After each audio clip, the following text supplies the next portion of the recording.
வணக்க மக்களே, கருவேப்பிலையும் அதனுடைய மருத்துவ நன்மைகளும். கருவேப்பிலையில் நிறைய உயிர் சத்தும் சுண்ணாம்பு சத்தும் இருக்கிறதால பதார்த்தங்களில் நம்ம சாப்பிடக்கூடிய சாப்பாட்டில் மிதக்கக்கூடிய கருவேப்பிலையை நம்ம தூக்கி எரிஞ்சிடக்கூடாதுங்க மக்களே. அந்த சாப்பாடோடு நம்ம சேர்த்து சாப்பிட்றணும். இந்த கருவேப்பிலை பல வியாதிகளை தீர்க்கக்கூடிய நிறைய மருத்துவ குணங்கள் இருக்குதுங்க மக்களே. கருவேப்பிலை உடலுக்கு பலம் உண்டாக்கக்கூடியது, பசியை தூண்டக்கூடிய சக்தி வாய்ந்ததுங்க மக்களே. நாம் அன்றாடம் சமைக்கக்கூடிய பெரும்பாலான சமையல்களில் கருவேப்பிலையை சேர்ப்பதை நம்ம வழக்கமாக வச்சிருக்கோம். பொதுவாக கருவேப்பிலையை நம்ம அனைவரும் ஒரு மாற்றிக்கணும்னா மனத்திற்காக தான் சேர்க்கக்கூடிய ஒரு இலையாக நம்ம வச்சிருக்கோம். ஸோ ஒரு ஸ்மெல்லுக்காக, ஒரு டேஸ்ட்டுக்காக தான் அதை வச்சிருக்குமே தவிர அது யாருமே பார்த்தீங்கன்னா சாப்பிட்றது கிடையாது. இனிமேல் நீங்கள் அப்படி இருக்காதீங்க. கருவேப்பிலை நிறைய மருத்துவ குணங்கள் இருக்கிறதால அதை நீங்கள் அப்படியே சேர்த்து சாப்பிடணும். மிகவும் குறைந்த விலையில் கிடைக்கக்கூடிய இந்த கருவேப்பிலையின் நன்மைகளை சொல்லிக்கிட்டே போகலாம். இந்த கருவேப்பிலையில் கார்போஹைட்ரேட், நார் சத்து, கால்சியம், பாஸ்பரஸ், இரும்பு சத்து மற்றும் vitamin C, vitamin A, vitamin B, vitamin E போன்ற சத்துக்களும் விட்டமின் சத்துக்கள்லாம் தாராளமாக அதிகமாகவே இருக்குது. இந்த கருவேப்பிலையானது உங்களுடைய இதயத்தை சீராக வைக்க உதவிகரமாக இருக்குது. மேலும் உங்களுடைய உடலில் இருக்கக்கூடிய தொற்றுகளுக்கு எதிராக போராடுகிறது. ஒரு ஆன்டிபயோட்டிக்காக இருக்கு. உங்களுடைய தலைமுடி மற்றும் உங்களுடைய தோல், இது எல்லாத்தோடைய தன்மையை மேம்படுத்துது. இன்னும் ஏராளமான நன்மைகள் கருவேப்பிலையுடைய மருத்துவ குணத்தில் இருக்குதுங்க மக்களே. வாங்க அது என்னென்ன அப்படின்றத பற்றி ஒவ்வொன்றா விரிவாக பார்க்கலாம். அதை பற்றி பார்க்கறதுக்கு முன்னாடி இந்த வீடியோக்கு லைக் கொடுத்துட்டு இந்த தகவலை உங்களுக்கு தெரிஞ்சவங்களுக்கும் ஷேர் பண்ணுங்க. இது அவங்களுக்கும் பயனுள்ளதாக இருக்கக்கூடிய ஒரு ஆரோக்கிய பதிவு தான். இது போன்ற அப்டேட்ஸ்களுக்கு நீங்கள் இன்னும் நம்மளுடைய ஹெல்த் நியூஸ் தமிழ் சேனலை சப்ஸ்கிரைப் பண்ணாமல் இருக்கீங்க அப்படின்னா உடனே சப்ஸ்கிரைப் பண்ணி வச்சுக்கோங்க. பக்கத்தில் இருக்கக்கூடிய பெல் பட்டனை கிளிக் பண்ணி ஆல் அப்படின்ற ஆப்ஷனை மறக்காம செட் பண்ணி வச்சுக்கிட்டீங்க அப்படின்னா நான் போடக்கூடிய எல்லா அப்டேட்ஸும் உங்களுக்கு நோட்டிஃபிகேஷனோட அடிக்கடி வந்து சேரும். சரி, வாங்க மக்களே, இப்போ வீடியோக்குள்ள போயிடலாம். கருவேப்பிலை ரத்த சோகை பிரச்சனையை குறைக்கும் மக்களே. கருவேப்பிலையில் அதிக அளவு இரும்பு சத்து, ஃபோலிக் ஆசிட் நிறைந்திருக்கு. இந்த ஃபோலிக் ஆசிட் அப்படின்றது முக்கியமாக உடலில் இருக்கக்கூடிய இரும்பு சத்தை ஈர்ப்பதற்கு மற்றும் அதை கொண்டு சேர்க்கிறதுக்கு உதவியாக இருக்கும். ஸோ இந்த கருவேப்பிலையில் அதிகமான இரும்பு சத்து இருக்கிறதால அதே நேரத்தில் ஃபோலிக் ஆசிடும் உங்களுக்கு இருக்கு. இது இரண்டுமே அதிகமாக இருக்கும்போது ரத்த சோகைன்னு சொல்லக்கூடிய அந்த அனிமியா போன்ற பிரச்சனைகள்லாம் நமக்கு அடியோடு குறைஞ்சு போயிடும் அப்படின்றத மருத்துவர்கள் தங்களுடைய ஆய்வுகளின் மூலமாக வெளிப்படுத்துறாங்க. முடிந்த வரைக்கும் நம்மளுடைய உடம்புல அதிகமான கருவேப்பிலை நம்ம எடுத்துக்கொள்வது ரொம்ப ரொம்ப நல்லது. ஸோ கருவேப்பிலை நீங்கள் சாப்பிடுங்க.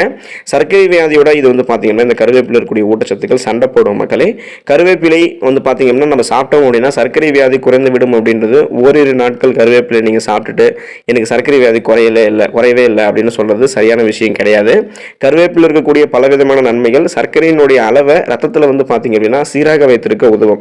ஆனால் இது செய்ய சில காலங்கள் எடுக்கும். ஸோ சிறு வயதிலிருந்தே நீங்கள் இது போல இயற்கையான விஷயங்களை சாப்பிட்டுட்டு இருந்தாதான் சர்க்கரை வியாதிகள் போன்ற பிரச்சனைகளை நமக்கு வந்திருக்க வாய்ப்பே கிடையாது.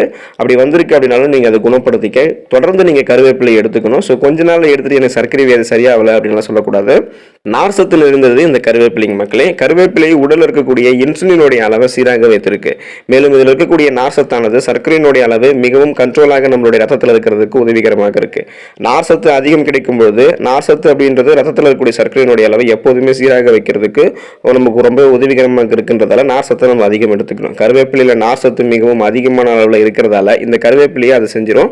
கருவேப்பிலை இயற்கையாகவே உங்களோட சர்க்கரை வியாதிக்கு மருந்தாக வேலை செய்யும் அப்படின்றத ஆராய்ச்சி மூலமாக வெளிப்படுத்துறாங்க.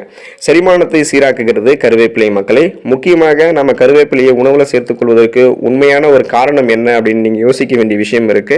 ஸோ அது என்னன்னு பார்த்தீங்க அப்படின்னா கருவேப்பிலை அப்படின்றது மனத்துக்காக மட்டும் கிடையாது. முக்கியமாக பழங்காலத்தில் நம்முடைய முன்னோர்கள்லாம் நம் செரிமானத்திற்கு தான் அதிகமாகவே கருவேப்பிலையை சேர்த்து வந்திருக்காங்க. கருவேப்பிலையை உணவுல சேர்த்துக் கொள்ளும் போது இதை விட அதிகமான அளவில் கருவேப்பிலை நீங்கள் சேர்த்துக்கணும். ஸோ இப்போ நீங்கள் சாப்பிட்றீங்க பார்த்தீங்களா, அந்த அளவை விட இன்னும் நீங்கள் அதிகமாக அளவில் நீங்கள் சேர்த்துக்கொள்ளும் போது நீங்கள் நினைக்கக்கூடிய பலன்கள் எல்லாம் கருவேப்பிலையில் உங்களுக்கு கிடைக்கும் அப்படின்றத குறிப்பிடுறாங்க. இந்த கருவேப்பிலை நம் சுவையில் சிறிய மாற்றத்தை ஏற்படுத்தினா கருவேப்பிலை எந்த விதமான பக்க விளைவும் இல்லாததால அதை நீங்கள் அதிகமாக சேர்த்துக்கொள்வது மிகவும் நன்மை விளைவிக்கும். முக்கியமாக இந்த கருவேப்பிலையை உங்களுடைய உடலில் இருக்கக்கூடிய கொழுப்பு சத்தை உறிஞ்சிவிடும் அப்படின்றத ஆய்வுகளின் மூலமாக உணவு நிபுணர்களும் மருத்துவ நிபுணர்களும் குறிப்பிடுறாங்க.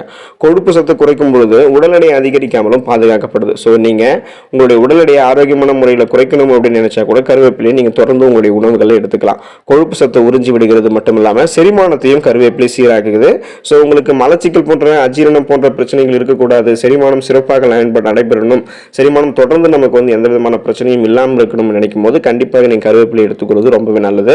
கொலஸ்ட்ராலை கட்டுப்படுத்துகிறது கருவேப்பிலை மக்களே. பலவிதமான ஆராய்ச்சிகளிலும் கருவேப்பிலை அப்படின்றது உடல் இருக்கக்கூடிய கொலஸ்ட்ராலோடைய அளவை குறைக்க பெரிதும் உதவிகரமாக இருக்கு அப்படின்றத குறிப்பிடுறாங்க. இயற்கையாகவே கொலஸ்ட்ராலோடைய அளவை கருவேப்பிலை கட்டுப்படுத்தும் மக்களே. அதற்கான காரணிகள் எல்லாமே கருவேப்பிலை அதிகமாகவே இருக்கு அப்படின்றத கண்டுபிடிச்சிருக்காங்க. கருவேப்பிலையில் ஏராளமான ஆன்டி ஆக்சிடென்ட்கள் இருக்கு. எனவே இது கொலஸ்ட்ரால் இருக்கக்கூடிய எல்டிஎல் அப்படின்னு சொல்லக்கூடிய கெட்ட கொலஸ்ட்ராலை குறைக்கிறதுக்கு பெரிதும் உதவிகரமாக இருக்கு. கெட்ட கொலஸ்ட்ரால் குறைச்சிட்டாலே இயற்கையாகவே நல்ல கொலஸ்ட்ரால் அப்படின்றது நம்மளுடைய உடல்ல அதிகரிக்க ஆரம்பிச்சிடும். எனவே நல்ல கொலஸ்ட்ரால் அப்படின்னு சொல்லக்கூடிய HDL அப்படின்னு சொல்லக்கூடிய அந்த கொலஸ்ட்ரால் நமக்கு அதிகரிச்சுட்டு எல்டிஎல் அப்படின்னு சொல்லக்கூடிய கெட்ட கொழுப்பை வந்து குறைக்கிறதுக்கு, கெட்ட கொலஸ்ட்ராலை குறைக்கிறதுக்கு இந்த கருவேப்பிலை உங்களுக்கு ரொம்ப உதவிகரமாக இருக்கும். ஸோ இந்த நல்ல கொலஸ்ட்ரால் இருக்குது பார்த்தீங்களா, அதாவது இந்த HDL அப்படின்னு சொல்லக்கூடிய நல்ல கொலஸ்ட்ரால் நமக்கு அதிகரிக்கும் போது இதயத்திற்கு இந்த கொலஸ்ட்ரால் வந்து நன்மை பயக்கும். ஸோ எந்த விதமான ப்ராப்ளமும் இல்லாமல் நம்மளுடைய இதயம் ரொம்பவே ஆரோக்கியமாக இருக்கிறதுக்கு கருவேப்பிலை ரொம்ப உதவிகரமாக இருக்கும். உங்களுக்கு நரை இருக்கா, நரைமுடியை போக்குகிறது இந்த கருவேப்பிலை மக்களே. இப்போ நம்மள பல பேருக்கும் வந்து பார்த்தீங்கன்னா சின்ன வயசுலேருந்தே தலைமுடி நரைத்து போகிறது வழக்கமாயிடுச்சு. கருவேப்பிலை அப்படின்றது மிகவும் முக்கியமாக நம்மளுடைய தலைமுடி நிறத்தை சீராக வைத்திருக்கிறதுக்கும் உதவிகரமாக இருக்கு. மேலும் நம்மளுடைய தலைமுடி நரைத்து விடாமல் பாதுகாக்கிறதுக்கும் உதவிகரமாக இருக்கு. இதுக்கு நம்ம செய்ய வேண்டியது என்ன அப்படின்னா, முதல்ல இருந்தே கருவேப்பிலையை நீங்க மிகவும் அதிக அளவில் சாப்பிட்டுட்டு வருவது தான். ஸோ தொடர்ந்து நீங்க கருவேப்பிலையை சாப்பிடணும். அதை இடையில நீங்க விட்டுறக்கூடாது. கருவேப்பிலை சாப்பிட்றத நீங்க நிறுத்தக்கூடாது. நரைத்த தலைமுடியை சீராக்குவது அப்படின்றது கொஞ்சம் கஷ்டமான விஷயம் தான். ஆனால் தேவையான அளவு நீங்க கருவேப்பிலை சாப்பிட்டு வந்தீங்க அப்படின்னா நரை பிரச்சனை வருவது முற்றிலுமாக உங்களுக்கு குறைஞ்சிடும் அப்படின்றது பலருடைய கருத்து. நரை மட்டும் இல்லாமல் முடி கொட்டுறது, முடியில் இருக்கக்கூடிய பல விதமான பிரச்சனைகள் கருவேப்பிலை உங்களுக்கு சரி பண்ணிடும். ஸோ இந்த கருவேப்பிலை சத்து இருக்கு பார்த்தீங்களா, அந்த சத்துக்கள் எல்லாமே சரி பண்ணிடும். கருவேப்பிலையை நீங்கள் உங்களுடைய உணவில் சேர்த்து கொண்டு தான் சாப்பிடணும் அப்படின்ற அவசியமே கிடையாது.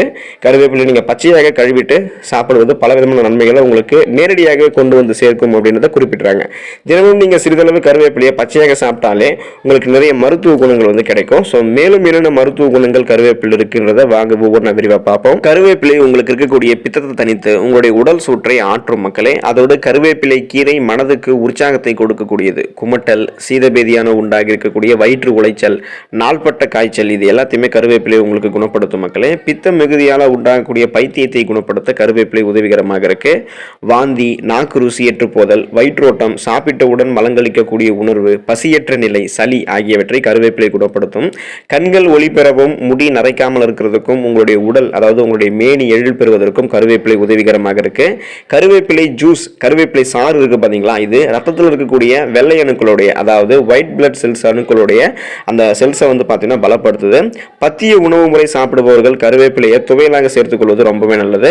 கண் ஒளி குன்றாமல், நரை திரை இல்லாமல் எப்போதுமே நீங்கள் இளவை பொடியோட வாழ்வதற்கு கருவேப்பிலை அருமருந்தாக உதவிகரமாக இருக்கு. அரோசிகம்ன்றது ஒரு நோய்ங்க மக்களே. இந்த அரோசிகம் எடுபடுவதற்கு எந்த பதத்தை நீங்கள் சாப்பிட்டாலும் வந்து பார்த்தீங்கன்னா அது மண்ணு போல உங்களுக்கு ருசி அறிய முடியாமல் இருக்கும். ஸோ அதுதான் அரோசிகம் அப்படின்றது நோய். இதுக்கான காரணம் என்னன்னு கேட்டீங்க அப்படின்னா, அதாவது நாவில் ருசி அறியக்கூடிய உணர்ச்சி இலைகளெல்லாம் மறைச்சு போயிடுறது தான் இதுக்கெல்லாமே காரணம். இதை போக்குறதுக்கு கருவேப்பிலை துவையல் உங்களுக்கு நல்லா பயன்படும். ஸோ அதுக்கு நீங்கள் என்ன பண்ணணும் அப்படின்னா, தேவையான அளவு கருவேப்பிலை எடுத்து அதை சுத்தம் பார்த்து அம்மியில் வச்சு அரைக்கணும். ஸோ அது கூட தேவையான அளவு இஞ்சி, சீரகம், புளி, பச்சை மிளகாய், உப்பு, இது எல்லாத்தையுமே நீங்கள் வச்சு மைய அரைச்சி துவையல் மாதிரி வந்து சேர்த்து சாப்பாடோட நீங்கள் சேர்த்து சாப்பிட்டீங்க அப்படின்னா தொடர்ந்து நீங்கள் சாப்பிட்டுட்டே வரும்போது நாவில் ருசி அறியக்கூடிய அந்த உணர்ச்சி இலைகள்லாம் திரும்ப வர ஆரம்பிக்கும். நாவில் ருசி அறியக்கூடிய தன்மைகள் உங்களுக்கு ஏற்படும். கருவேப்பிலையை நீங்கள் நல்லா அரைச்சி அது கூட முட்டையினுடைய வெள்ளை கருவை சேர்த்து தலைக்கு தேய்த்து குளிச்சுட்டு வந்தீங்க அப்படின்னா முடி உங்களுக்கு நன்றாக வளர ஆரம்பிக்கும். ஸோ முடி வளரல, முடி கருகருன்னு இல்லைன்னு சொல்கிறவங்கலாம் இதை ஃபாலோ பண்ணலாம். சுத்தமாக ஆய்ந்து எடுத்த கருவேப்பிலையை நீங்கள் அம்மியில் மைய அரைச்சி அதில் ஒரு பாத்திரத்தில் வச்சுட்டு அந்த பாத்திரத்தில் எலுமிச்சம் ஜூஸை வந்து நீங்கள் விட்டு கலக்கி, அதாவது நீங்கள் அரைச்ச கருவேப்பிலையும் அது கூட எலுமிச்சம்பழத்துடைய ஜூஸையும் விட்டு கலக்கி தினசரி காலையிலும் மாலையிலும் சாதத்தில் போட்டு நீங்கள் கலந்து சாப்பிட்டுட்டு இருந்தீங்க அப்படின்னா, அடிக்கடி இந்த துவையில் நீங்கள் சாதத்தோடு சாப்பிட்டு வந்தீங்க அப்படின்னா உங்களுடைய இம்யூன் பவர், நோய் எதிர்ப்பு சக்தி இன்க்ரீஸ் ஆகும், அதிகரிக்க ஆரம்பிக்கும். எந்த நோயுமே உங்களுக்கு வராது. வருமுன் காப்பது சிறந்தது அப்படின்றது போல பல நோய்கள் வராமல் இருக்கிறதுக்கு இந்த கருவேப்பிலை உங்களுக்கு உதவிகரமாக இருக்கும். உடல் உறுதி பெறும். பைத்தியம் தெளிய, புத்தி சுவாதீனம் இல்லாமல் இருப்பவர்களுடைய புத்தியை ஒரு நிலையில் நிறுத்தி அவங்களுடைய அறிவில் தெளிவை உண்டாக்க கருவேப்பிலை நல்லா பயன்படும் மக்களே. ஸோ இந்த மாதிரி நிறைய நன்மைகள் இருக்கிறதால கருவேப்பிலையை இனிமேல் நீங்கள் சாதத்திலிருந்து தூக்கி எறிஞ்சிடாதீங்க. ஸோ நீங்கள் சாப்பிடக்கூடிய சாப்பாட்டோட கருவேப்பிலையும் சேர்த்து சாப்பிட்டு கருவேப்பிலையுடைய மருத்துவ நன்மைகளை பெற்று ஆரோக்கியமாக இருங்க. நன்றி மக்களே.